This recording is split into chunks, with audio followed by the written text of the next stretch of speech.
This is just going to be a little quick review on multiplication and specifically using arrays to solve multiplication problems. So if we had the problem, let's say we have 3 times 4. When we multiply, that's the same thing as repeatedly adding. That's why we call multiplication repeated addition, because it's the same thing as having 3 groups, so 1, 2, 3 of 4, and adding them together. So if I were to add all that up, I'll add 4 and 4 and get 8, and then add my other 4 on and get 12. So 3 times 4 would equal 12 if I added up 3 groups of 4.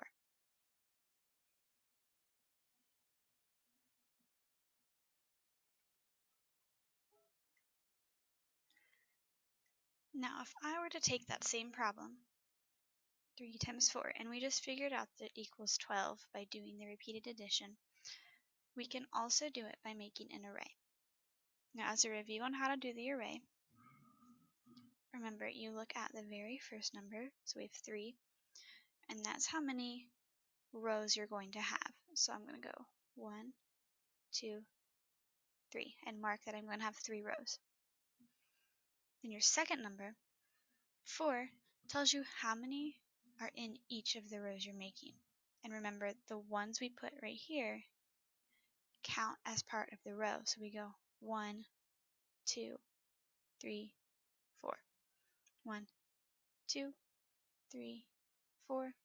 1, 2, 3, 4.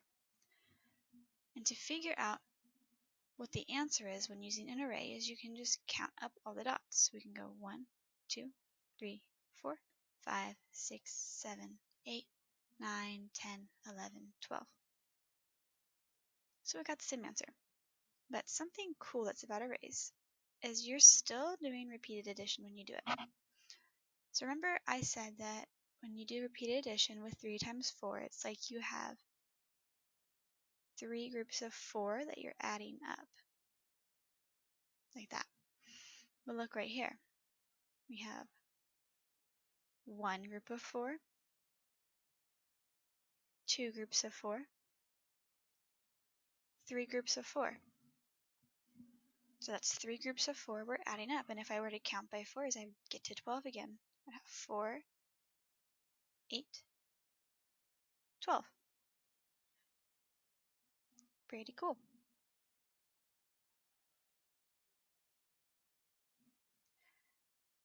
Something else that's kind of cool with multiplication, and I'm just going to draw this really quick. There was our array for 3 times 4. With multiplication, you can flip the numbers around and get the same answer. So if I were to do 4 times 3 and draw my array, I would have 4 down instead and 3 in it. And if you look, this array and this array, they're the same thing, it's just this one is turned on its side. If I were to count it up, I'd still get 12. 1, 2, 3, 4, 5, 6, 7, 8, 9, 10, 11, 12. And instead of having 3 groups of 4 like I did in this one, I have 4 groups of 3. Look, 1, 2, 3, 4. If I were to count by 3s, I would still get to 12. 3, 6, 9, 12. Now, if you want to make it fun when you have arrays, you don't have to do circles. So let's say we had 2 times 7. You could count by 2s to figure this one out, but let's just draw the array anyway. You can make it fun and just have any shape you want. So let's make the array for this one. Our first number is 2. It's going to have 2 down. I'll do stars. Then I'll have 7 in each row. 1, 2, 3, 4, 5, 6, 7. 1, 2, 3, 4, 5, 6, 7. If I were to count them up, I'd get 1, 2, 3, 4, 5, 6, 7, 8, 9, 10, 11, 12, 13, 14.